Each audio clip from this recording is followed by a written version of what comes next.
So today we're going to unpack a really fascinating and, let's be honest, pretty provocative playbook for strategic competition. We're diving into a report sponsored by the US Army that asks this fundamental question. How do you outmaneuver a global rival, not by fighting them, but by strategically stressing their entire system? Okay, let's get right into it. You know, this whole idea is just captured perfectly by this image from the report's cover. The chessboard says it all, right?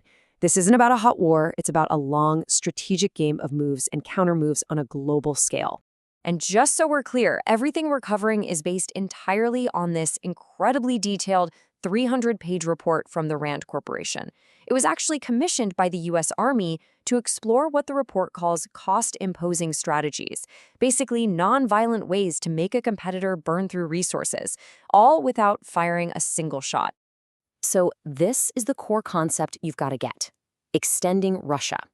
The whole idea is to pinpoint a rival's vulnerabilities and then apply just the right amount of pressure in just the right places to force them to overstretch themselves.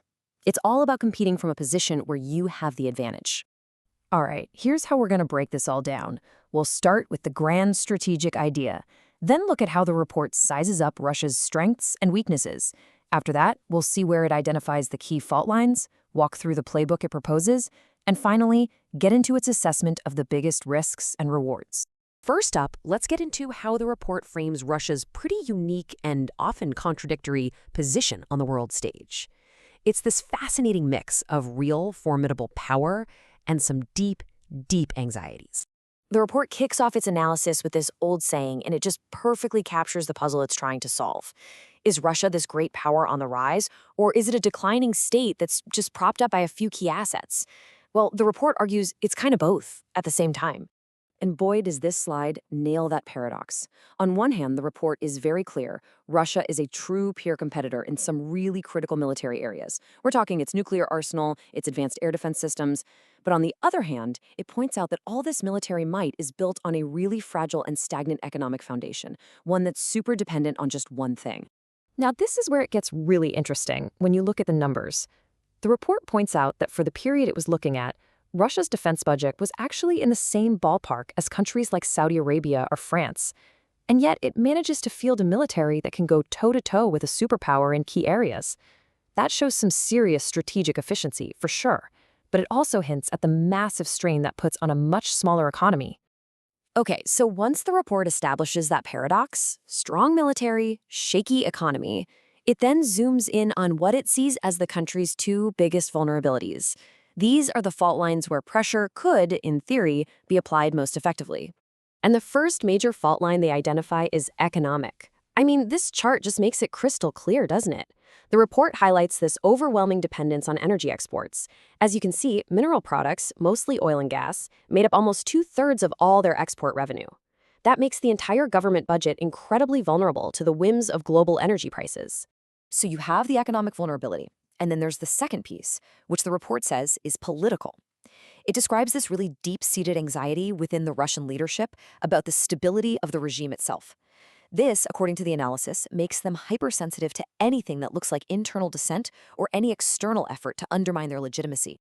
All right, so you've got the strengths, you've got the anxieties, the fault lines. So what do you do with that information? Well, that's where the report's playbook comes in. It's basically a whole menu of nonviolent options designed specifically to press on those economic and political sore spots. The authors looked at a really wide range of possibilities, and they grouped them into these 6 big strategic buckets. And this covers the whole shebang, from energy policy and financial sanctions all the way to information campaigns, and even specific military postures that are designed to make the other side spend a lot of money to respond. But out of all those options they looked at, the report really zooms in on one particular economic move, saying it has the biggest potential benefit with the lowest risk. And why? Because it hits directly at that key economic vulnerability we just talked about, Russia's total dependence on energy money. And the logic here, according to the report, is actually a pretty straightforward 4-step chain reaction. First, you expand the global energy supply. That, in turn, puts downward pressure on prices. Step 3, that squeezes Russia's main income stream. And finally, that creates immense stress on the government's budget, forcing it to make tough choices between things like military spending and social programs. But here's a really crucial part of the report. It's not just a shopping list of ideas.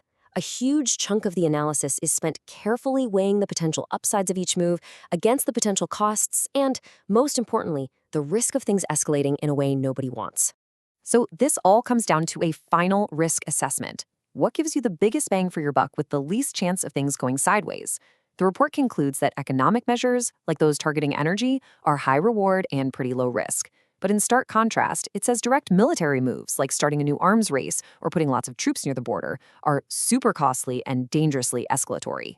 And that brings us to the core takeaway from this entire 300-page analysis. If you remember one thing, it's this. The report finds that the most effective strategies aren't the ones that challenge Russia's military strengths head-on. Instead, they're the ones that systematically and patiently exploit its fundamental economic weaknesses. And that leaves us with this final, really provocative thought. This document lays out a very clinical, very strategic playbook for competition. But it also forces us to ask a much bigger question, doesn't it? In a long game of trying to wear down an adversary, what are the broader consequences of a strategy where the goal is mutual exhaustion? And at the end of the day, who really ends up paying that price?